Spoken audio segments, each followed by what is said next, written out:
Samantha from Community. We're here with Vocalist Magazine, and we are going to ask you a few questions. Yes. So, first, where were you born and where did you grow up? I was born in Montreal. Okay. Victoria Hospital, if you really want to know. And I grew up mainly in the Côte-Neige area, uptown for some of those who know. And yes, I'm a Montrealer. Okay. So take us back to your childhood. Like, how did music become such a major factor in your life? Did it start when you were younger? Yes. I think as a child, you don't necessarily... you just naturally are going to be drawn to what you like. I was drawn already from a very young age with music and dance. My favorite artist was Prince and Michael Jackson. Okay. I think just because obviously musically, but even their videos were very, I guess, they attracted your attention. And they're obviously very authentic and different artists. Started dance at 5, continued with it throughout these years until even now. So I've always had a relationship, whether or not it was with singing too, always a relationship with music. Singing, I always liked singing, but it came more, started off as fun. When I was in elementary school, we had school choirs, did little tiny shows, did even sang at the Eatons when it was actually open. Shows you how long that's been. And just liked to sing. It's just something that you just like to do. And as a little child too, you always like, yeah, I want to do that when I grow up. But either or, I had either a handle with dance or singing. And I just like to be around it. Okay. Yeah. So do you find what you eat will affect your voice? Will it affect your performances? Very specific. Yes, of course. I mean, I try to not, the day of, if I know I'm going to perform, I try to get as much sleep. Sleep is, if you don't have enough sleep, it's a killer. As well as trying to eat a lot of fruits and vegetables. A lot of liquids, a lot of tea. You try not to drink too many milk products. Okay, I've heard that. Yeah, because of the mucus. So yeah, there's certain things that you try to do. Okay. Yeah. So take us through your typical day schedule for musically, let's say a day of a performance or rehearsal days. What's a typical day for you? It could range differently. If it's performance, if there's a big day coming along, you could practice easily for 3-4 hours. Depending on the performance, I've done performance where it's with live bands, of course. Getting everyone together, is going to take a bit of time, and also being on the same page. I've done performances where, again, there's dancing involved, so then that requires a different kind of focus. Dancing with singing, so that requires a different kind of focus, and again, grounding the troops.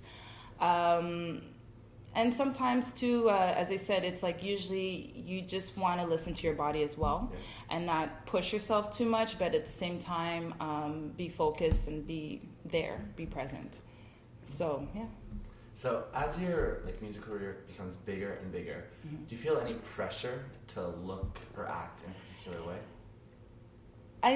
I'm gonna say no, but I think we're all human, and I think as people or as artists, we should sometimes question of the journey, the process of, is it where I want to be? Is this the direction I need to go? Because sometimes you can just get caught in the shuffle, caught in the flow, and you wake up, you're like, oh, wait, hold on a second. Where am I? Is this where I want to be? And because it's normal, when things are going, you don't have the time to necessarily think so much. You get lost in your own... Yeah, because you're going with the flow, and sometimes you can just... I think it's good that you should kind of question, okay, what is the next step? What is it that intentionally ask those questions. I mean, as a woman, I guess, yes, you know, we tend to put a lot of focus on looking a certain way.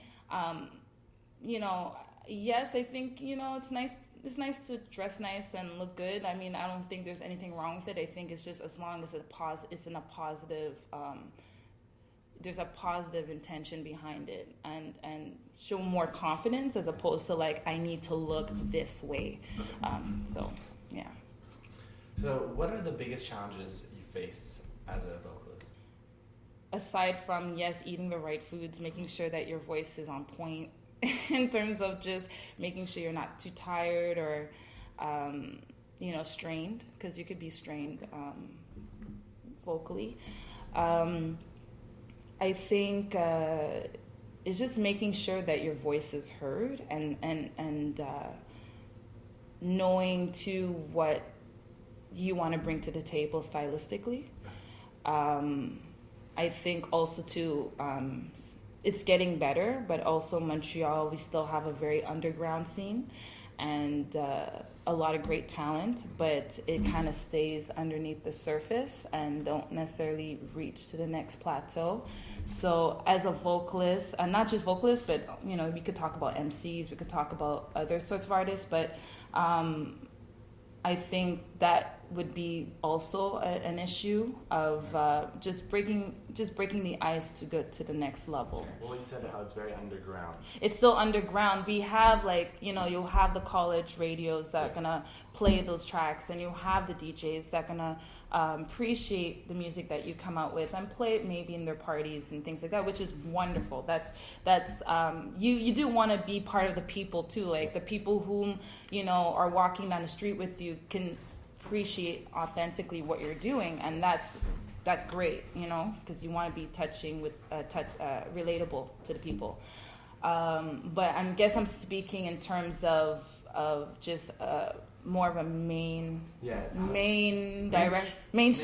you could say, because again, R&B still isn't mainstream. Hip hop still isn't really mainstream, even though we know it exists.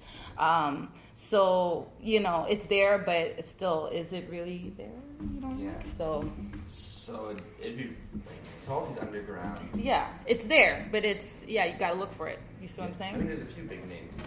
Yeah. But there's to really make it big, it's a big leap, huh? Yeah, and I think it's just, again, it's I guess, you know, everyone's story is different. I'm thinking, you know, you need persistence, of course, you need consistency, you need to be present, to be there, whether or not you're on stage all the time, but to be there, knowing what's going on, you know, with everyone around you. Okay. So, yeah. What is your source of inspiration? I'm more or less inspired by my curiosity for discovery, you know? And that would lead to better music in your eyes? Yeah, I think if you don't necessarily put yourself in a box, it definitely helps you not to stay stuck on something. I mean, I like to think I'm a well-rounded artist where, you know, I still dance, I still very strong hold with that in terms of the dance scene here. That obviously helps me decide or be inspired by what I want to do next. I like writing naturally, not just writing songs, but I'm just someone that likes creative writing. So of course, just me being in the flow of writing is going to help me, you know, be inspired to write good songs, you know, or, you know what I mean, or have something to say. So that to me is just being not open to just discover new things that makes you a better person. You know what I mean? So I mean, yeah, it's not to say you have to do those things. I think it's you as a person just needs to be open. Yeah. So when you're performing your music, is there a message that you want people to get out of it or from you? Yeah, I think that's any artist would say that. I want, usually what I like to show is yes, confidence, but I think, I like to show that even though a woman could dress nice, look good, and everything, they still have a strong presence. They still have a mind. Okay. So more than just looking good on stage. No, because I think partly too is like I was brought up to obviously you look your best. You as a woman you dress nice, and I think yes, give and take. That's what you have to do, I guess, to just be nice or look good. But I mean, I think it's we tend to think that women are either this or that, okay. And I guess through the lyrics, not necessarily that was my main focus, but it started becoming that through this EP, Made Her. A lot of lyrics, like I've gotten people who said like, yeah, your words are very, empowering because it shows a very strong woman presence. With different subjects, not just like, hey, I'm a woman, hear me roar. Yeah. But it's more like, it's just, these are the things that we think about it in our quiet times, in our day-to-day lives, and not just women but men too. Like we all have struggle, and it's just with a woman's voice, but everyone has struggle. Yeah, sure. Mm-hmm. So in today's competitive music industry, mm-hmm. what does it take to really pursue a career in singing and not just do this as a hobby? You need to not just try one time and then just throw your hands up and be like, okay, it's done, It takes years. Okay. It takes, to be just even a great artist, it takes years. It's not just one time and then, you're going to become this, we're always mounting further and further. There's no top. There's no mountaintop. Yeah. It just, it is what it is. You keep going. Wow. It's not like a company that you just climb. Yeah, it's like, I'm here. I made it. So this is what it is. And hey, I think it's just meeting. It's just like meeting the right people, meeting the right connections that also see your vision. Because you can have your vision, but if no one sees your vision, it's going to be very hard to relate or even get people to understand and want to help you. Because I think you do need not a following, yes, a following, but more like a family that's going to be with you. And because we all have different talents too. You can be independent and do everything yourself, which is what most of us are now taught to do nowadays, because it is reality, and we have the resources in our hands. But at the same time, like we're all born with special talents, and not just about singing, but just organization skills, or things like that, where I think it's important to have a certain team, or at least a family that can pick up the little spots and that you guys grow together too. So, yeah. Okay. Yeah. Cool. And in 5 years from now, where do you see yourself musically? I see myself again releasing at least another project, exploring more and more of Sam I Am, the direction artistically that I would like to go into. But I also would like to expand and just also be a songwriter. I think that's one of the things in terms of collaborating with different songwriters too, yeah. Okay. Yeah. And last question, for those who want to be a singer, do you have any advice for them? I would say enjoy what you do. Okay. Enjoy what you do. That's going to help you just stay on, because not every day is going to be the best, and not every day you got to love what you do. Okay. You really have to love it? You got to love it, because that's what it is. It's a grind. It's a grind. So if it's a grind but you love it, it's not going to feel like hard work, even though it is. Okay. Yeah. Perfect. Well, that's all we have. Oh. Thank you very much.